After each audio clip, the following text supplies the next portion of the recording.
ও দিদি, তোর আবার কি হলো? আমার একটা জিনিস চাই।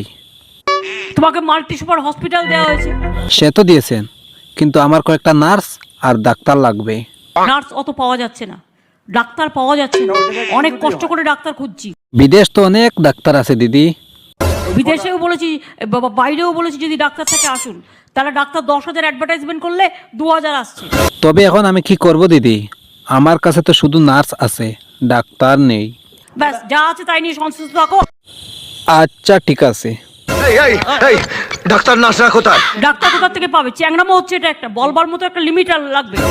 হসপিটালটাকে মুদিখানা ভেবে রেখেছেন না? তো ডাক্তার না পেলে আমি তো নিজে ডাক্তার হয়ে যাবো না? কি দিদি, আপনি ওকে তো ভয় পেয়ে গেলেন নাকি? বাহবা বাহবা বাহবা। এটা আবার কি ভাষা? আমি তো বুঝতেও পারছি না। আপনি কিছু বুঝলেন স্যার?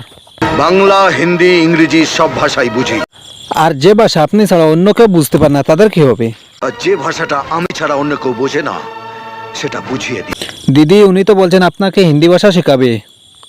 क्या मेरे को हिंदी सिखाएगा ये? हम तो उसको कान पकड़ के हिंदी सिखा देगा। কি বলছেন দিদি? উনাকে আপনি জানেন? বদ্ধ গদ্দার।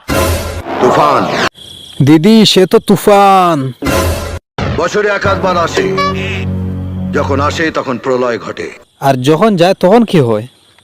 তখন ভগবানও তার অস্তিত্ব খুঁজে বেড়ায়। অত সস্তা নয়। আচ্ছা, এখানে আসার সময় আপনাকে কেউ কিছু বলেনি? রাস্তায় কয়েকজন বলেছিল, তাদের রাস্তায় ফেলে পেঁদিয়েছি। দেখলেন দিদি, আপনার সামনে কি বলছে, আপনি কিছু বলুন। আমি বলি হরে কৃষ্ণ হরে রাম, বিদায় যাও বিজেপি বা।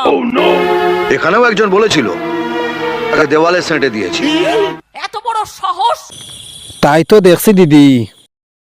আপনারা ভেবে বলুন কি বলবেন, ততক্ষণ আমি জায়গাটা দেখে নিই কোথায় আপনাদের সাঁটা।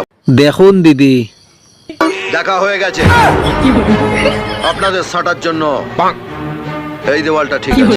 দেখুন দিদি, আমি দেওয়ালে চাপাতে চাই না, আমি বাড়ি চলে যাচ্ছি।